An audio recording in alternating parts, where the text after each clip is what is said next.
Magandang umaga po sa ating lahat. Update po muna tayo dito sa binabantayan nating bagyong si Tino mula sa nilabas nating Tropical Cyclone Bulletin kaninang 5 a.m.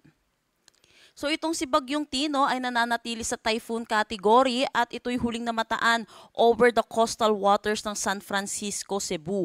May taglay na lakas na hangin na 150 kilometers per hour at pagbugso na umaabot ng 205 kilometers per hour. Ito'y kumikilos westward sa bilis na 25 kilometers per hour.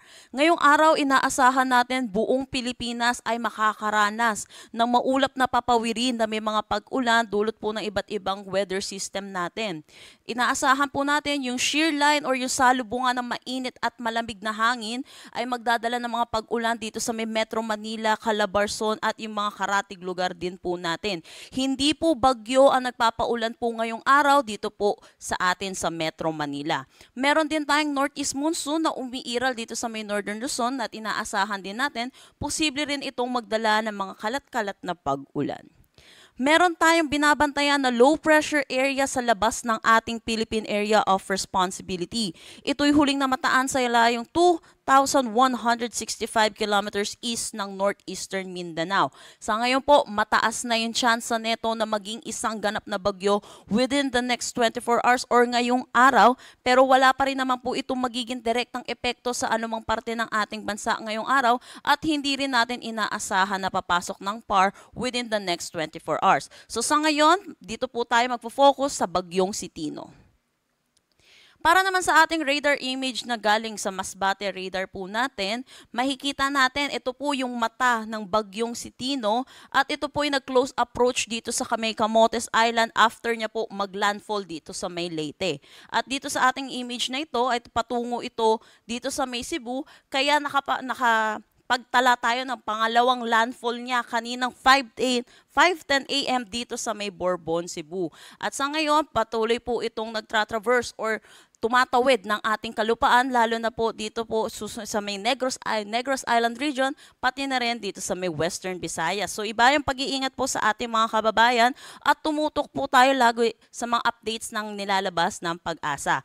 Para rin po sa ating mga kaalaman ng ating mga kababayan, huwag po natin hihintayin ang landfall ng isang bagyo. Ang pinakadelikadong parte po ng ating bagyo ay yung eye wall po nito. Dito po sa ating mata, wala po tayong nararanasan ng mga malalakas na hangin. Yung eye wall po ang pinakadelikado, kaya pag natatamaan po ng eye wall ang isang probinsya, nakakaranas po ito ng malalakas na hangin at malalakas na pag-ulan.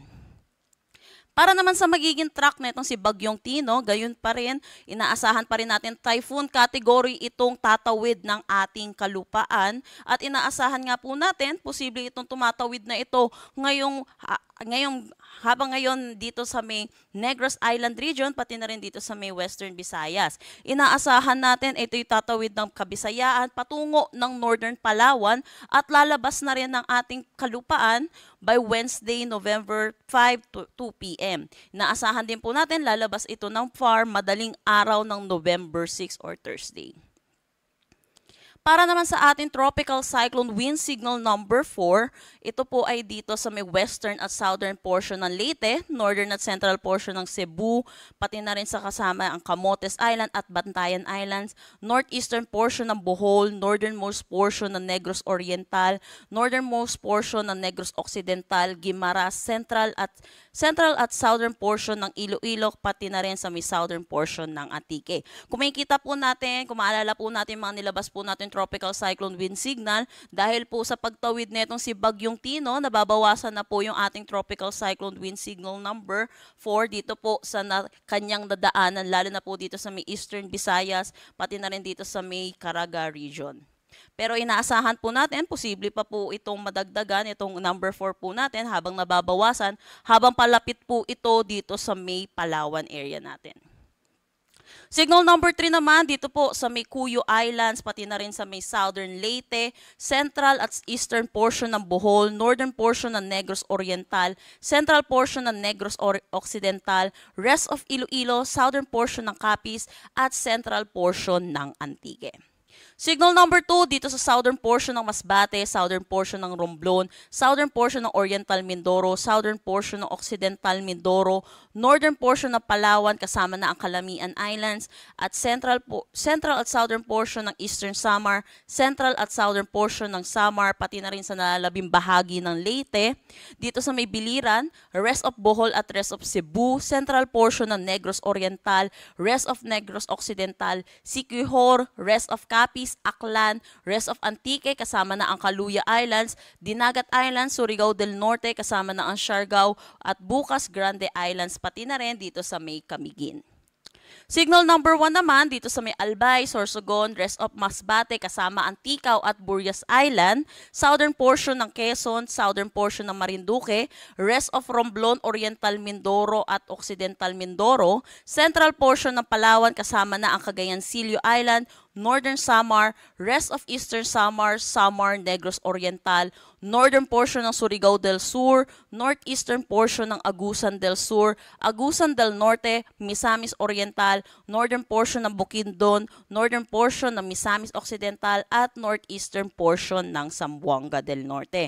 So inaasahan po natin under itong mga areas natin ng under na tropical cyclone wind signal, makakaranas po sila ng malalakas na bugso ng hangin. Pero ano po ba yung magiging paulan na dulot naman neto ni Tino habang papalayo po ito dito po kung saan po siya naglandfall sa may Leyte, nababawasan na rin po yung na-expect natin mga pag-ulan, pero inaasahan pa rin po natin mataas pa rin po ang 100 to 200 millimeters of rain, lalo na po dito sa may Northern Samar, Eastern Samar, Sorsogon, Masbate, Biliran, Leyte, Southern Leyte, Dinagat Island, Surigao del Norte, Bohol, Cebu, Negros Oriental, Siquijor, pati na rin sa may Romblon. Ito po yung kanyang ayon sa magiging track po niya, patawid po siya, kaya yung ating above 200 millimeters of rain ay nalipat na po dito sa may Aklan, Antique, Capiz, Iloilo, Guimaras, Negros Occidental at Negros Oriental. So iba yung pag-iingat po para sa ating mga kababayan dahil naasahan po natin yung mga pagguho ng lupa at yung mga flash flood po natin. Habang dito po sa Palawan, kung saan po siya huling tatapak bago po lumabas ng ating PAR, inaasahan po natin ang 100 to 200 millimeters of rain ngayong araw.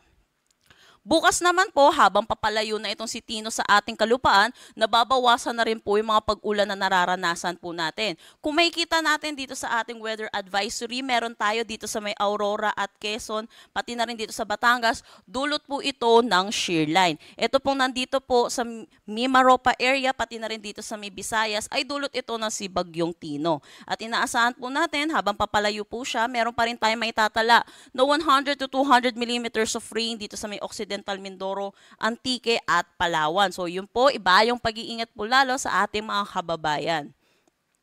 Sa Thursday po, November 6, yun po, shear line na lamang po ang magdadala ng mga significant rainfall dito sa may Aurora at Quezon. Para naman sa daluyong na dala neto ni Bagyong Tino, inaasahan natin more than 3 meters dito sa may southeastern southern portion ng Eastern Samar, western portion ng Samar, eastern portion ng Leyte, eastern portion ng Southern Leyte, Dinagat Islands, Siargao, Bukas Grande Islands, Surigao del Norte. So yung mga kababayan po natin na nakatira po sa ating coastal areas, mag-ingat po tayo or sakali lumikas na po tayo at makinig po tayo sa ating mga local government units. Huwag po natin kakalimutan yung ating mga vulnerable section, yung mga senior citizen po natin at yung mga PWD po natin. Sa ngayon, meron pa rin tayong nakataas na gale warning dito sa buong Visayas natin at ilang bahagi ng Bicol region, gayon din dito naman sa may Cagayan. Ito po sa Cagayan, dulot ito ng bugso ng northeast monsoon at dito naman sa may Bicol region at Visayas, dulot ito ng bagyong si Tino. Iba yung pag-iingat po para sa ating mga kababayan, mangingisda at may mga sasakyan malit pandagat. Huwag po muna tayong pumalaot dito po sa mga nasabi po nating seaboards. At yan po muna ang latest dito sa bagyong si Tino. Next update po natin mamaya 8 p.m.